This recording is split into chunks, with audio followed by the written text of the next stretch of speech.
आप आज स्वीकार कर लीजिए कि प्रभु आपकी गोद में हूं, इसी क्षण भगवान स्वीकार करेंगे। नहीं करें तो भगवान की बात अधूरी होती है।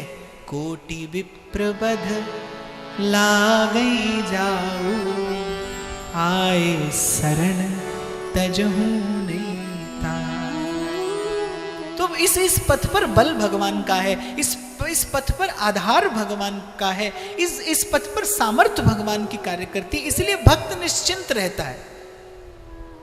कर सकिए तो बस इतना, गहरी नदिया नाव पुरानी, खेवटिया से लगे रहना, गुरु चरणों से लगे रहना, कछु लेना न देना मगन रहना, कछु लेना न देना।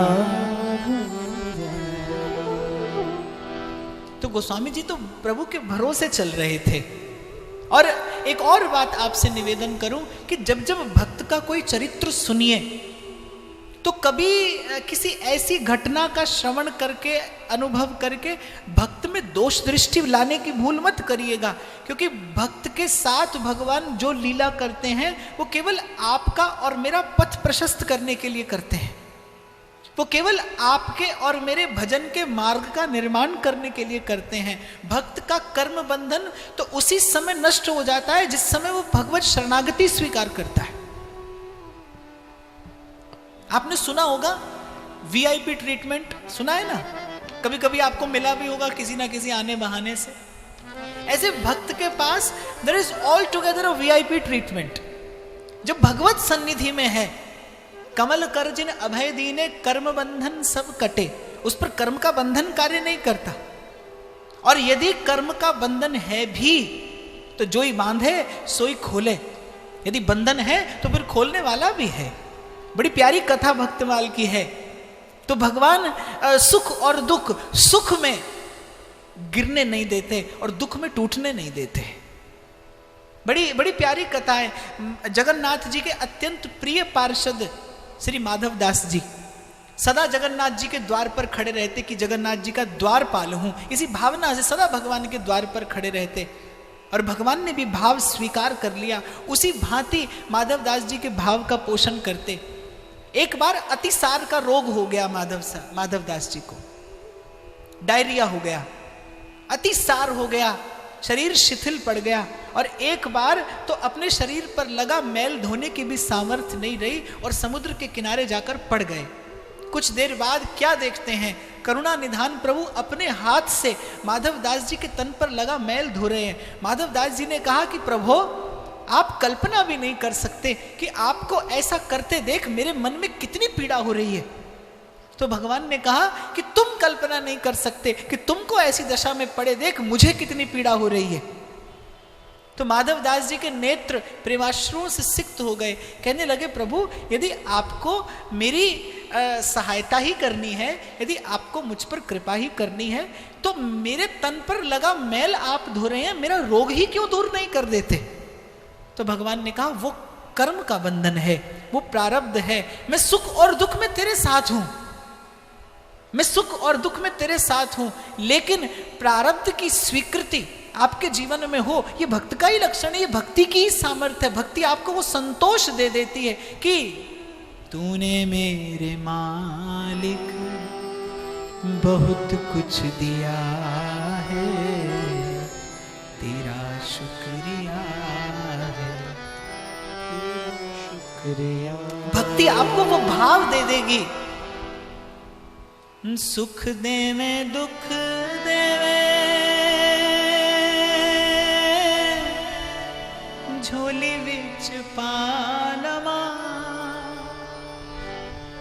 दुखानु विदाते आवे, सुखा नाल लाना। और मैं तो बहुत बार व्यासपीठ से निवेदन करता हूं, सुख सुख लगे, दुख दुख लगे, ये तो ज्ञान है।